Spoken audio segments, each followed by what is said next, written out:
Thanks for tuning in. Ham Talk Live will be on the air shortly. Please stand by.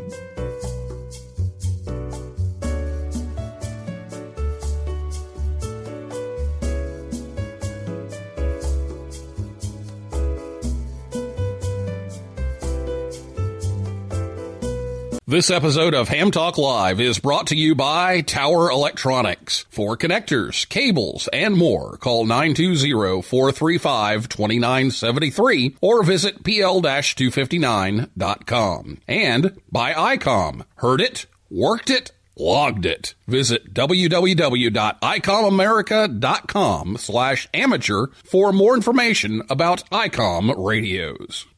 It's Ham Radio.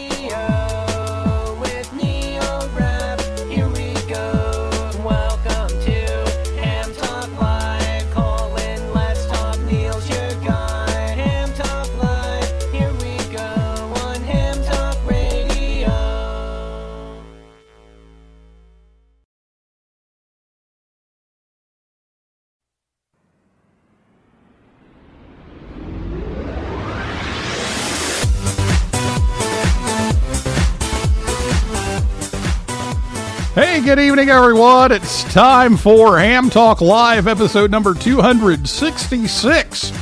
And now the news. Recorded live on Thursday, August 5th, 2021. I'm your host, Neil Rapp, WB9VPG. Thanks for tuning in to this episode of Ham Talk Live. Tonight we're joined by Caryn Eve Murray, KD2GUT, and we'll take your calls live in a few minutes. I apologize for being gone for a couple of weeks. Been absent. 2 weeks ago, my father-in-law ended up in the ER, and we didn't know what was going on. And fortunately, it was nothing major, and things checked out and were treatable, and so things worked out. But I didn't have time to get the show prepared, so I canceled, and then once we figured out that we had the all clear, we decided, okay, well, we were going to go on vacation. Let's go on vacation. So spent last week down on the Space Coast down in Florida, and almost got to see that Starliner launch, but they had to delay that. But it was good to be down there and visit the Space Center and some other things down there last week. The last show we had was live from Yoda Camp, and if you missed that show, you can listen anytime at hamtalklive.com or on your favorite podcast app or on YouTube, and you can always catch the rebroadcast of Ham Talk Live on WTWW. That's 5085 AM out of the Nashville, Tennessee greater metropolitan area, Saturday afternoons at about 3:30 p.m. Eastern Time. So we'll talk some news tonight. I think we're also talking teapots. So we'll find out about that. If you're listening to us live on Thursday night, you can give us a call after the interview. I'll go ahead and give you the phone number so you can have it ready to go. It is 859-982 7373. Again, 859-982-7373. I'll give that out several times before it's time to call, so you'll have it ready to go. You can also tweet us. It's at Ham Talk Live over on Twitter, and I'll be back with Caryn right after this word from ICOM America right here on Ham Talk Live. ICOM has the base station of your dreams with the IC7851, IC7610, IC9700, and IC7300 SDR transceivers. ICOM's amateur radios are top of the line and are the first choice for contesters across the globe. Robust base stations like these cut through pileups, letting you work the bands and record those contacts. Keep your competitive contesting edge with ICOM. Heard it, worked it, logged it. The IC7851 gives you a new window into the RF world and is HF excellence unparalleled. With faster processors, high input gain, high display resolution, and a cleaner signal, it is truly the pinnacle of HF perfection. It has dual receivers, digital IF filters, a memory keyer, digital voice recorder, and an SD card slot. The IC7610 is the SDR every ham wants. This high-performance SDR can pick out the faintest of signals, even in the presence of stronger adjacent signals. The ICOM IC7610 is a direct sampling software-defined radio that will change the world's definition of an SDR transceiver. With RF direct sampling, 110 dB RMDR, independent dual receiver, and dual digicel.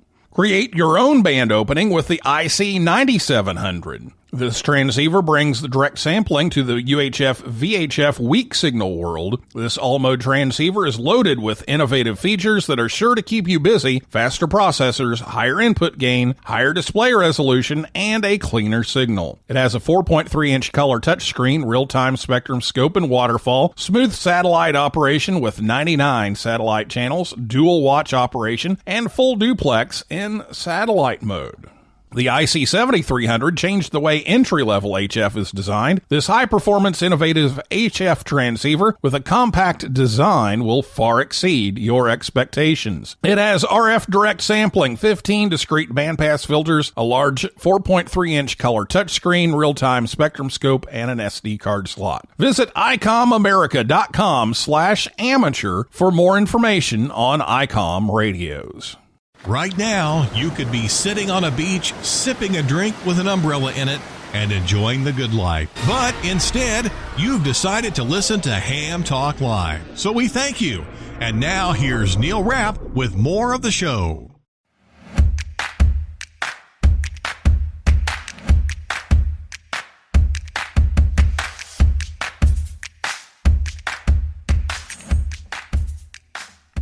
Welcome back to Ham Talk Live, thanks to ICOM America. For sponsoring the show, make sure you check them out at icomamerica.com/amateur. And if you're up at Oshkosh, they're up at Oshkosh this week, so taking in the big air show up there. Well, welcome back. Tonight, Caryn Eve Murray, KD2GUT, joins us on the Orlando Amateur Radio Club and Hamcation Hotline. The editor at Amateur Radio Newsline, Amateur Radio's first independent news and bulletin service. Caryn began an interest in ham radio at age 12, but waited until years later to take the test and become a ham in 2014. She quickly earned her general class license and took over the editing duties at Newsline after the passing of its founder, Bill Pasternak, WA6ITF. Caryn has spent most of her career working in print media, mostly for Newsday, but also a brief stint in radio. She's a member of the Great South Bay Amateur Radio Club, where she's one of the editors for the monthly newsletter. And besides news and ham radio, her other passion is wildlife rehabilitation, and her specialty is squirrels. And she also has a horse and prairie dogs and all kinds of critters. So good evening, Caryn. Welcome back to the show. It's great to be back, Neil. I was looking forward to this. And I want to thank you. You correct, my interest in ham radio began when I was 12. Thanks for not saying how many years it took. People can we left that part out. And yes, we left that part was waiting. Well, tonight we want to talk a little bit about some news. Now, coincidentally, this was my week to anchor, and I've been out of the anchor chair for a couple of months because of Yoda camp and moving and all that kind of thing, and so got back in the anchor chair today. So I've already read the news that will be on Amateur Radio Newsline either later tonight or early tomorrow morning.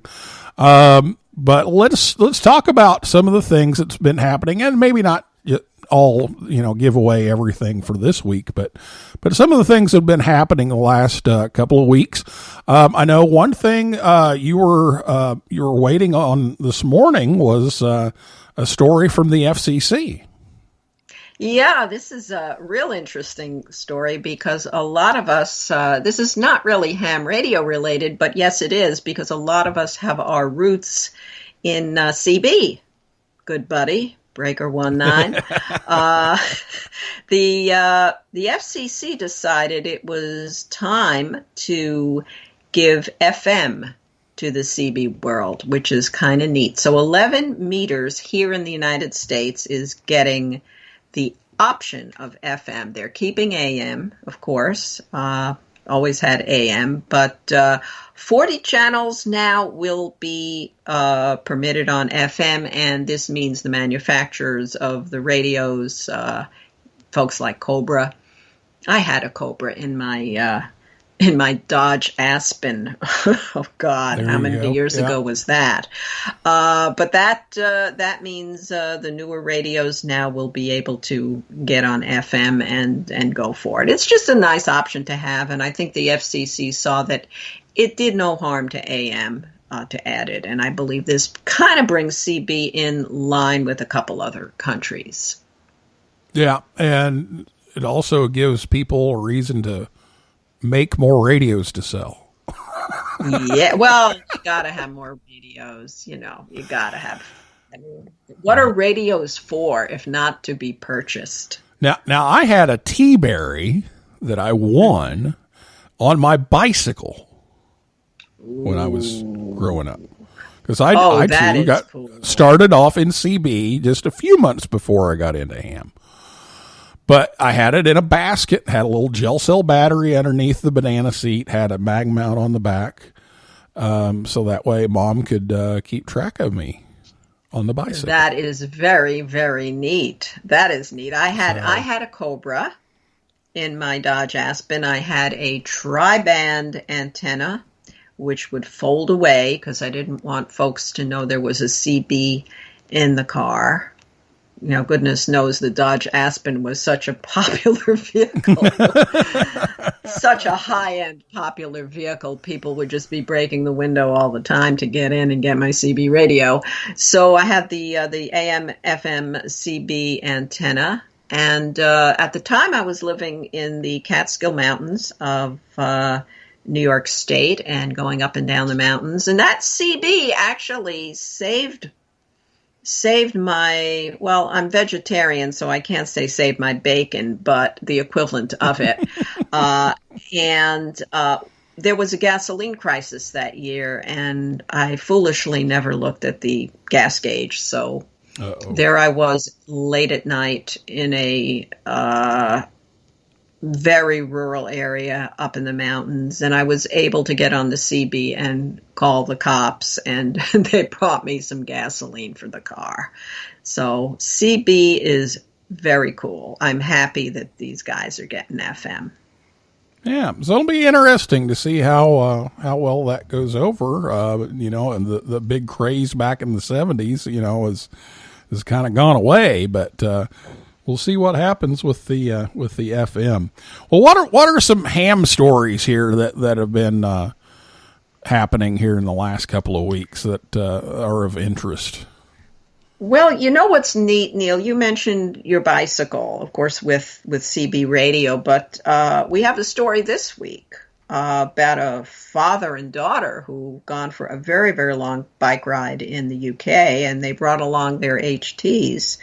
And they're doing it to call attention to the Royal National Lifeboat Association. They're trying to raise some money for them. But they're also taking a father-daughter bike ride, which I think is very cool. That's a Kev, G0PEK, and Lauren, 2E0HLR.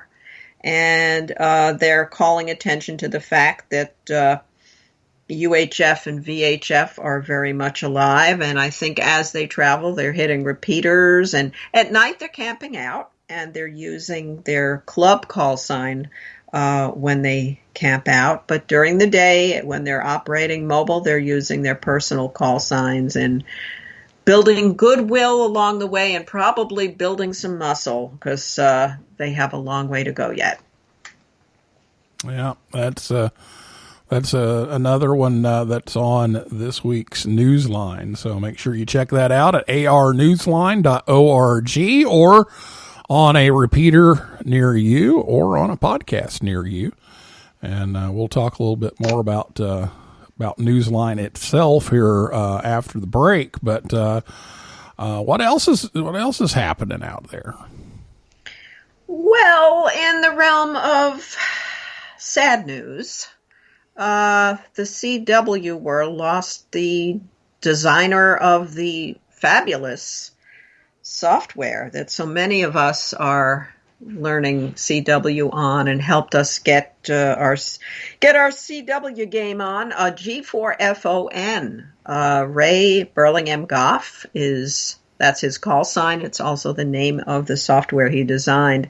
When I was going originally for my novice at age 12, there was no such thing as this kind of software, but it sure would have been helpful. I learned CW back then, but of course forgot most of it. And this software certainly helped me a great deal. I was learning with the LICW club. So a lot of folks are very sad, not just in the UK, but all over, because he was a nice guy and he did so much for folks trying to learn.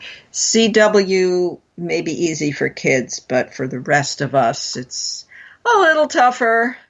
You know, I fully expect I will be QRS for quite some time, maybe forever, but that's okay. That's okay. So that was a big loss. That was a really sad bit of news. I got to tell you, you know, you do Newsline. You don't want to make a news report too much in the happy news and too much in the sad news, but you know, you kind of take it as it comes, and every week brings you such a range of things. You think there's no news out there in amateur radio, but my God, we have a busy little universe, us hams. Yes, We're always up to something. Yes, we do. Well, you were talking about code and you know, learning it. I had records, and I found some of those the other day after, you know, the move. Opened up this box, and here are these big albums. What was the Farnsworth Morse code records? And so you put it on, you know, 33 1/3, and you got, you know, 5 words a minute, and then you put it on 45, and it sped it up, and you put it on 78, and it sped it, you know. So you could increase your speed, but it was the same record over and over and over again. So after a while, you got to memorizing it. Oh, that's funny. That's, of course, try that now. People have turntables again, though. Who knows? The records may come back. They've made a comeback. Mm-hmm. They have made a comeback. So I'm hanging on to them just in case. Keep those records. Absolutely. Now you can get one of those USB turntables. Yes. You can convert it to an MP3. Convert it. How about Exactly. Exactly. I know some people who have those and decide to take their whole album collection and just rip it. So that's pretty cool. Well, you know, some other stuff going on that I noticed, and this may be a news for you. This may be something that didn't hit yet. AO92 has been turned back on temporarily. The battery life is really, really, really, really, really bad. But they did the usual warning of, you know, don't use it while it's in eclipse and all that kind of thing. But AO92 is back on, and saw a few people making some contacts on it today. So we'll see if it holds up. But I miss it. Neil, have you ever made a contact with AO92? Oh yes. Oh, 91 and my 92 are my go-to satellites. Okay. Oh, so yeah. it's back Back and better than ever. It's back. Well, back anyway. Well, I woun't say better than ever because it's in pretty bad shape. We pretty much wrote it off, and so they said, "They'll turn that back on. We'll see what it does." So why not? So that is kind of nice. It reminds me of Monty Python. I'm not quite dead yet. I'm not quite dead yet. Oh, he's looking a bit peaked, but he's not quite dead yet. Well, we have any other big stories here from the last couple of weeks? Oh, well, may we talk teapots? Yes, we can talk now teapots. That we've had a silent key, and we need to loosen up a little here and have a little fun. And running for a couple of days, right up through the weekend, is the world's largest teapot special event. And full disclosure, I'm one of the operators. Got some folks from my home club, Great South Bay, operating. We've got folks operating really across the country. The teapot is in West Virginia, and this was a local event for the past 17 years. And this year, the organizer said, hey, let's go coast to coast. So we've got Whiskey 1 Tango, Whiskey 2 Tango, Whiskey 3 Tango. You can kind of figure the pattern here. Plus, we got a special bonus station, Whiskey Victor 8, Hotel Alpha Tango, stroke 2 in the case of New York, stroke 3, so on and so forth. And wow, we got pileups. This tea is hot. People it must be. Love the teapot. A lot of the operators, Neil, are folks who really enjoyed the Last Man Standing operation when we did that special event. Yep. And the 13, some from the 13 colonies and some from 12 Days of Christmas. Yep. We're like a repertory company, I'm telling you. All kinds of special events out there. Yeah, it's great. So if it's the world's largest teapot, then I guess the song doesn't really apply then because I'm a little teapot. It's the world's largest teapot. The world's largest. We have to do the world's smallest teapot next, but that activation will probably last a minute and a half. Not a very big activation. Okay, so this is going on through the weekend? Yep, right into the weekend. Folks can look on the QRZ page, Whiskey Victor 8, Hotel Alpha Tango, and any of the other special event call signs. In my case, the operators in New York, you can look under Whiskey 2 Tango, has all the details. It's really cool. I spoke with one guy the other night up in Massachusetts, a guy outside Boston, and he said after we had finished, I logged him, and he goes, I've seen that teapot. It's like, oh my God. It's like, I've seen that teapot. Yes. I drove down there and I went right past it. The teapot is located in a part of West Virginia that is bordered by Ohio and Pennsylvania. So it's somewhat visible and accessible, even if you don't stop. But it has a history. It was originally a barrel for a Hires root beer commercial back in the earlier part of the last century. And then somebody added a spout and a handle, and it's so big it became a gift shop, a souvenir shop. It's all kinds. So there's a souvenir shop inside the teapot? There was, I think, at one point. Oh, there was. Wow. Yeah, there was. It's had a number of different jobs in life. It's been repurposed. It just keeps going and going and going. It's the Energizer teapot. It just can't be stopped. And people are really into this. It's like they love the teapot. It is the coolest thing. And we direct people to the website to read about it. There's a big festival in West Virginia on Saturday, the Teapot Festival, and everybody, all the operators, want to be on the air during that. And this is from around the country, not just locally at the festival. So we're trying to put in a big showing for this. And I mean, all of these special events are really fun, Neil, but this one is just, it's for a big teapot. It's just the coolest thing. There you go. We're having the best time. I saw not long ago, actually, Andy, K9 AWM, filed a story about my hometown, Vincennes, and they revived a special event my mother actually started, which was the Red Skelton special event. Oh, yes. That I worked what was it? K9R. K9R, I think it was. K9R. Yeah. I worked them twice. Your mom was involved in that.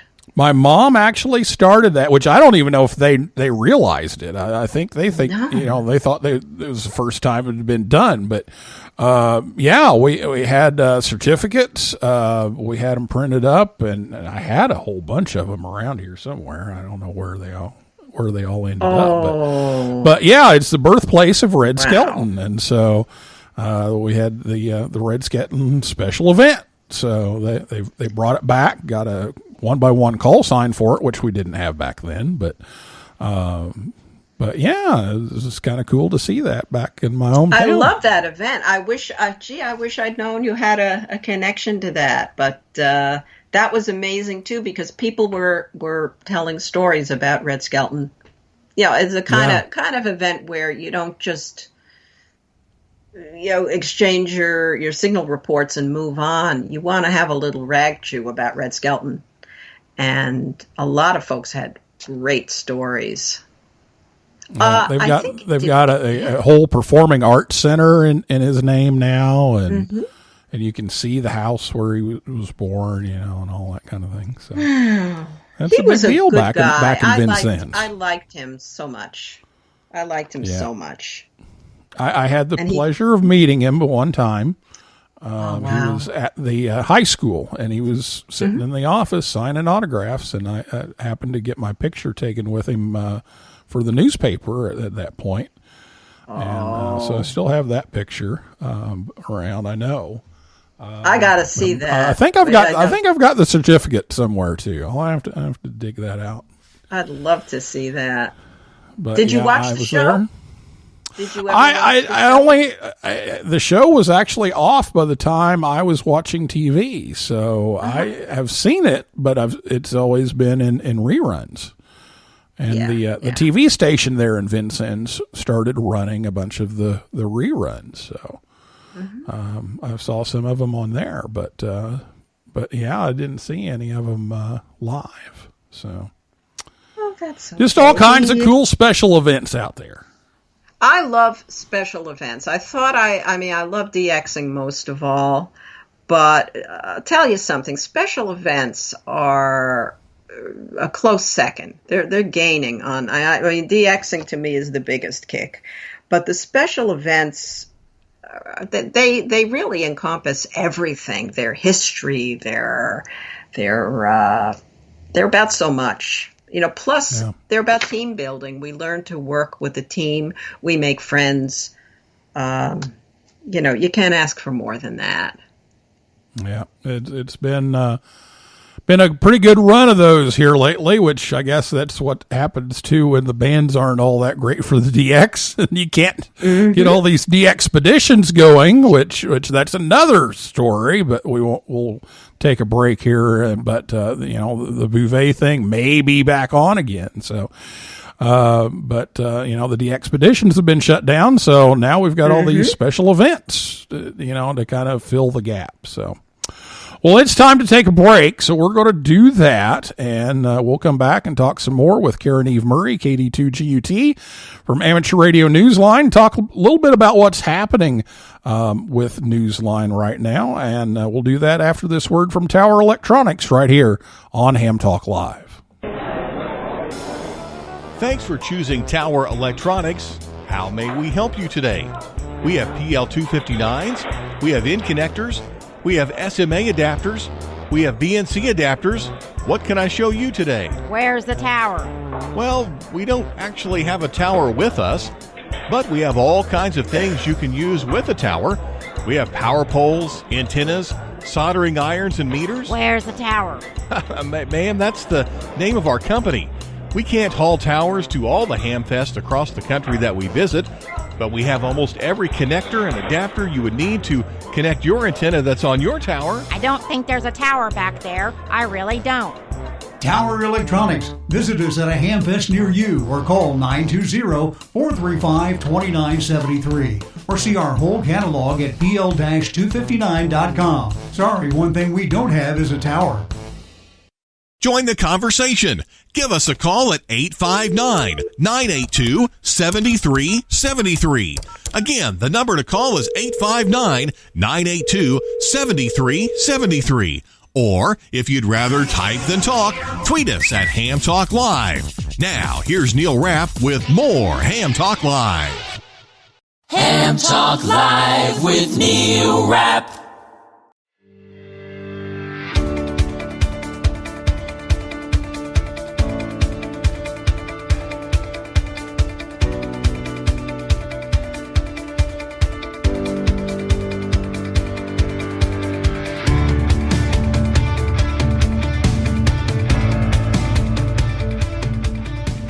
Welcome back to Ham Talk Live. Tower Electronics will be at the Huntsville Hamfest, August 21st and 22nd, or you can visit them at pl-259.com. Ham Talk Live is on the air every Thursday night at 9 p.m. Eastern Time, right here at hamtalklive.com. And be sure to check us out on Facebook, Twitter, and Instagram. And let me turn on the music here so Caryn and our caller can hear, because it is now time for the Ham Talk Live Ham Radio Joke of the Week. Now it's time for the Ham Talk Live Ham Radio Joke of the Week, the part of the show where Rick tells us a ham radio joke. The Ham Talk Live Ham Radio Joke of the Week is brought to you by QRM Labs. Now, here's Rick Garrett in 9 GSU with today's Ham Talk Live Joke of the Week.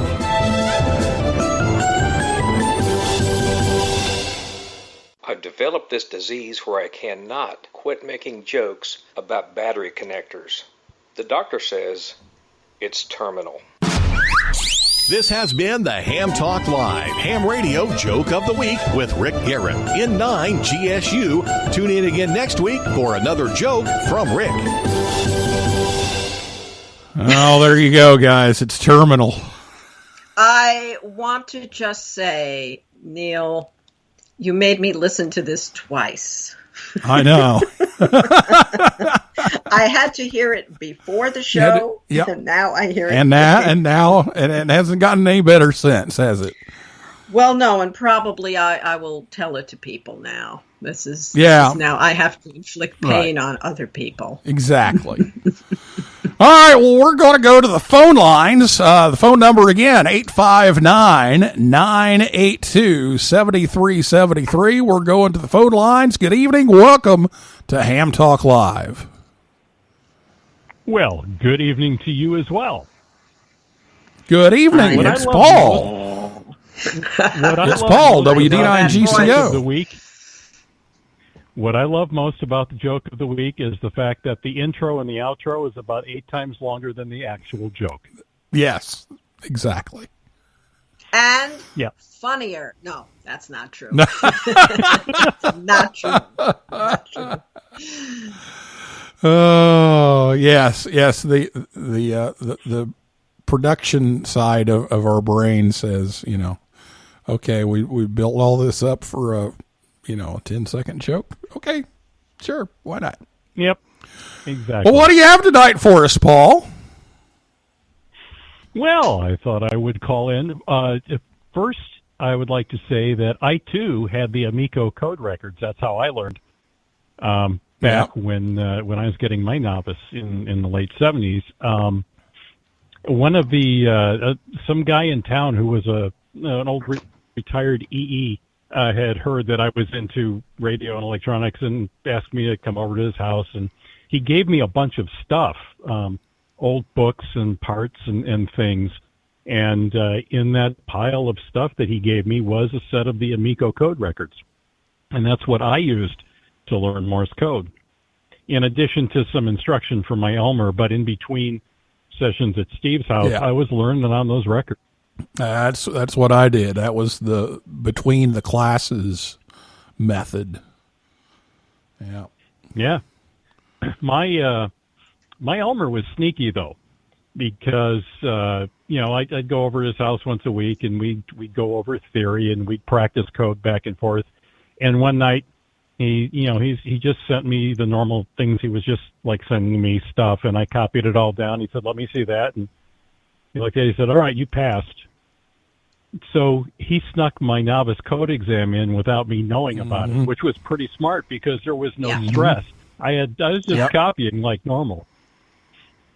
So that's a good Elmer. I have done that before. That's a really good Elmer to be able to do that. I wish I had a Morse code Elmer, but I have the Long Island CW Club, and that's you can't ask for better hand holding than that. But they have to hold my left hand because my right hand is on the straight key. It doesn't work otherwise. Exactly. Yeah. Oh, you use a straight key. I use a paddle. I learned on a straight key because it's the way to do it. But my Elmer had a Brown Brothers paddle, so as soon as I would practice on that when I was over there just to get the hang of using a paddle. And so when I got my first station. When I got my license, that was my Christmas present from my parents. They bought me one of the Brown Brothers That's paddles. really nice. Yeah, I still have it, and when I see it for sale on eBay or at Hamfest, I'm like, ooh, I'm glad mine's in really nice shape, and I kept it because they're very desirable now. Yes, they are.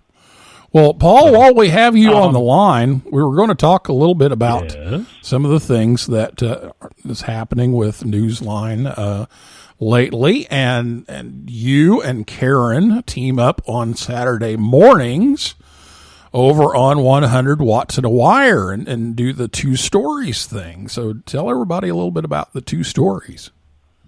Well, that actually was a short run. That was a 6-month run that we were fortunate to be able to have. And the show's moving in a different direction, but that was a really fun 6 months and a good opportunity to be able to explain our stories to folks and give a little added dimension, which was really, really neat. So, kind of taking radio into the video realm. Yeah, and for those who missed the ones that we did, you can.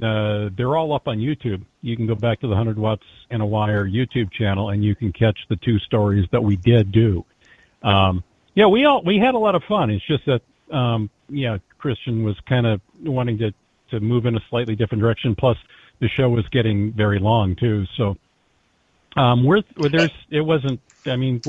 still all family, we're still all friends, and we really enjoyed what we did. So yeah, and the story getting long. I should add the segment getting long doesn't have anything to do whatsoever with the fact that we like to talk a lot. That has nothing whatsoever to do with it. We're succinct, we're brief.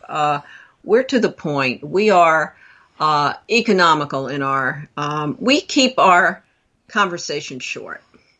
Can I go on? Should I go on? Well, it was really cool, to be able to, kind of take a deeper dive into just two of the stories from Newsline that week, and so I really enjoyed that, and I'm glad you two were able to do that on Saturday mornings for a while, and we're doing something kind of like that here. We're not getting limiting it to two and getting super deep into these, but you get a little more perspective. And if you want to hear more, go to arnewsline.org. or listen to the podcast, or listen on a repeater near you. It's about a 20-minute newscast each week. And, if you watch Ham Nation, you get the, two or three of the headlines, and that's pretty much it.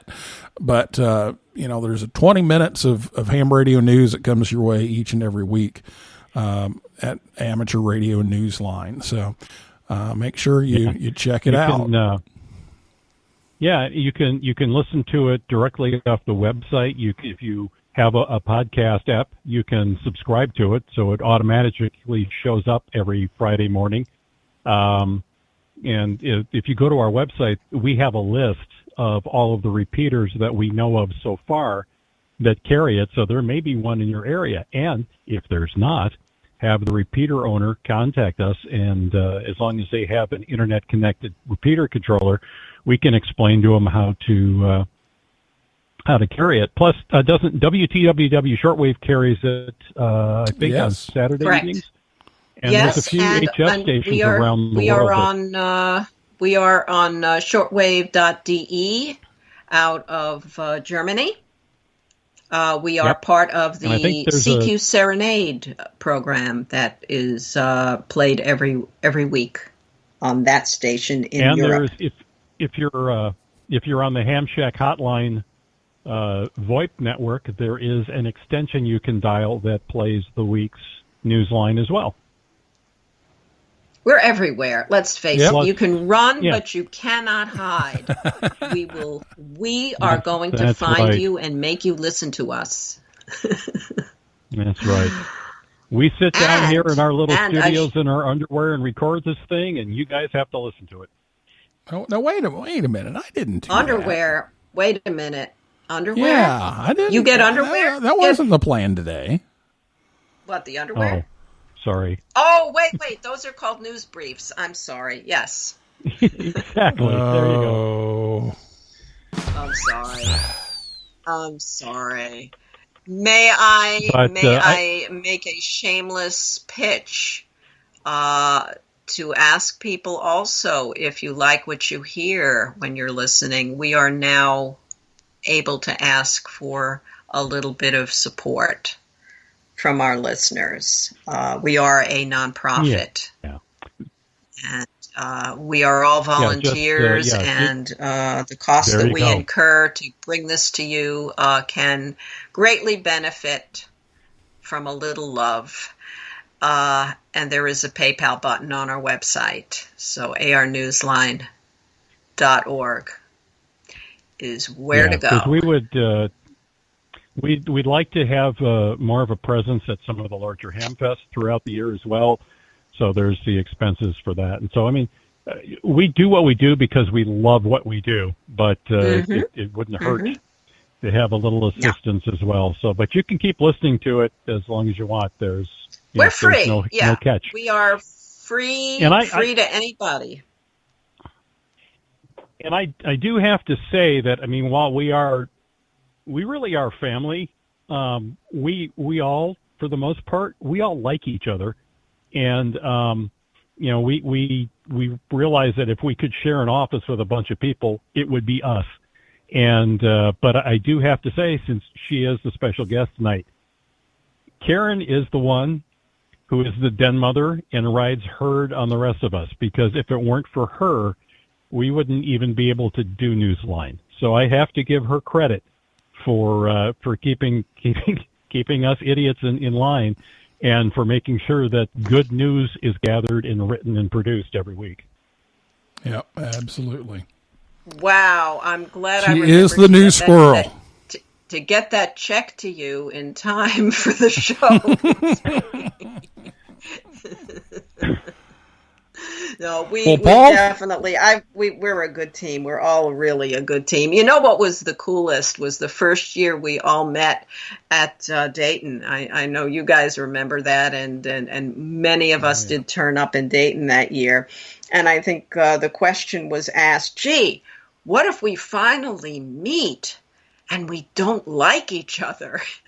There was always that possibility. And Paul, I think you said, well, I already don't like Will Banks. I think you already said that. Well, that's pretty much, I mean, we pretty much all agree on that. I mean, but we tolerate him because, he's useful. He's useful. And he did wear the unicorn suit we got him. Yes, he did. He did. He did. If you remember watching on Ham Nation, that first year we got him a pink or no blue unicorn onesie, and we snuck it into his room, and then he wore it on Ham Nation. He wore it. He did. Mm-hmm. He looked good. Yeah. He looked good. He wears it well. Well, Paul, thank you so much for calling in. We're going to see if we have anybody else that wants to call. We're actually out of time. So you are quite welcome. We'll open Thanks, up the Paul. lines here Good for a talking. few minutes, and good talking to you. And then I'll be seeing you on Messenger. Absolutely. Have a good night, 73. All right. 7-3, Good night, Paul.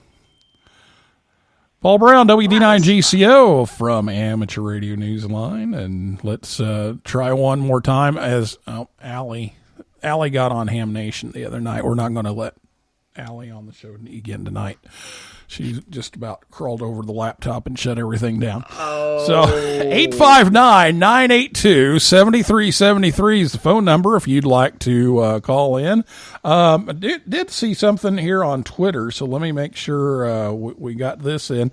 Brett, WI7BG, wants to know, will the extension of CB modes to FM lead the FCC to impose greater restrictions on RF amplifiers, or maintain the unfortunate 15 dB gain limit on amateur amplifiers, which hams have to kludge around? So you see any other indications of changing some of the restrictions and enforcement? I looked at the document that the FCC released, which was released actually a day yesterday. It was released. The decision was made on the 3rd. There was nothing in there to indicate that they were even thinking along those lines. I think this particular decision that the FCC made was in response to a petition from one of the manufacturers. Obviously, they want to make and sell more radios, and they certainly would welcome the addition of FM. But I don't think the FCC is thinking beyond that right now, that narrow scope of the question. So I think for quite a while, don't put ideas in their head. And I think you'll be just fine. I really do. Yeah, they whenever they open up spectrum for just anybody to use, they get really, really touchy about how much power you have. And so I imagine that will continue to be the case. So they let us have a little bit more because we're a little more educated and trained. But yeah, it's pretty much QRP for those wide open bands. So, but at least for now, that's what I would expect. But for now, who knows? Yeah, I think the FCC's got its hands full with quite a few other things. It would be nice if they could take care of spam phone calls, but that's for another day. And an actual wireless microphone spectrum would be nice too, but that's a whole nother story. That would. Well, be. Caryn, we're out of time here, but Brett, thank you for typing in tonight. Appreciate that. And Caryn, we're gonna wrap things up here. So we mentioned the Newsline support fund. Go to arnewsline.org and click on the PayPal donate button, and make sure you check that out. And thanks for being here. Oh, this has been great. It really good to sit down and chat again, Neil. It's been a couple of years. I think I was on the first year with Newsline when I had just assumed the editor's role, and it's great to be back with a couple of years and a few stories under my belt and being part of the team. So thanks for the invite. Oh, you're most welcome. Thank you for being here, and we'll do it again sooner rather than later. Absolutely. We'll get some more news in here as well. All right, well, that is a wrap for this week's edition of Ham Talk Live. Thanks to my guest, Caryn Eve Murray, KD2GUT, and everybody out there in cyberspace for listening and typing in, and invite you back next Thursday night, 9 p.m. Eastern Time. And for a list of our upcoming guests, visit hamtalklive.com. And don't forget the QSO Today Virtual Ham Expo is coming up. So make sure you check that out. I know Eric has made a lot of preparations for that to try to get things straightened out. So don't forget about the QSO Today Virtual Ham Expo. Check that out. All right. Well, we're going to finish up here tonight, and if you like the show, please leave us a review. That's how you can help us and help others find the show a little faster. So that's it for tonight. This is Neil Rapp, WB9VPG, saying 7375, and may the good DX be yours.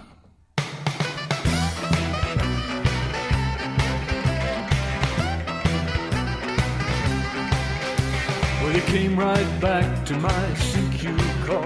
Your readability 5 and strength 9. You never once mentioned your weather at all, and I didn't mention mine.